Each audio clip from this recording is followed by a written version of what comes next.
Dr. Jed Blodgett from Hastings College, giving a recital on February 26th here in Fuhrer Hall. The music that I'll be playing this recital is all Brazilian guitar music written by the composer Heitor Villa-Lobos and adapted to the concert marimba.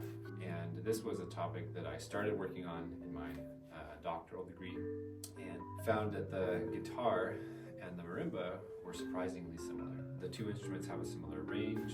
Number of implements is similar, and what that means is the number of fingers that a guitarist uses and the number of mallets that a marimba can use. A guitarist typically has 5 fingers.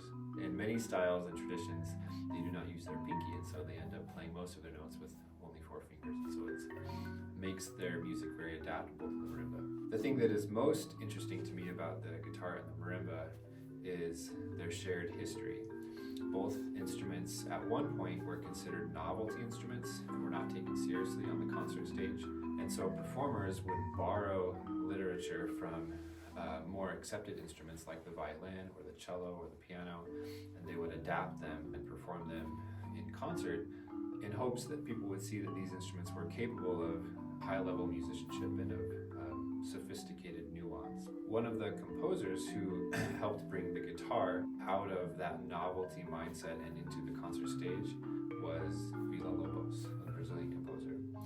And he actually used to sneak away from home when he was a kid to play guitar in the local choro groups, but his parents thought that the guitar was an improper instrument, impolite instrument, so he wasn't allowed to play it at home. What he ended up doing was writing several pieces of music that were serious compositions for the classical guitar, one of which is the Suite Populaire Brésilienne, which I'll be playing on this recital. He took the traditional Western classical suite and fused it with traditional Brazilian music.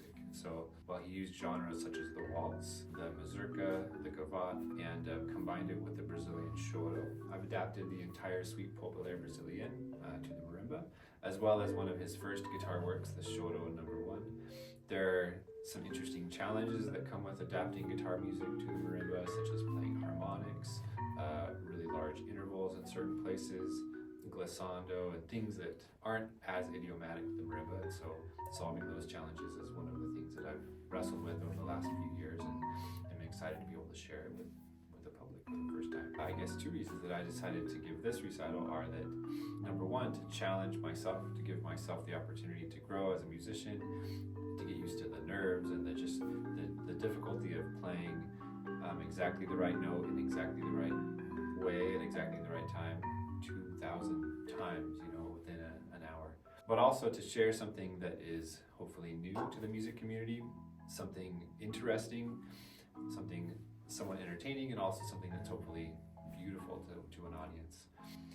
So here at Hastings College, I obviously teach percussion students and work with a percussion ensemble in which we often do traditional African or Brazilian or Middle Eastern percussion and drumming. I also work with music education students and help those who are preparing to become choir directors or band directors or teach in elementary music programs to be prepared for those professional roles.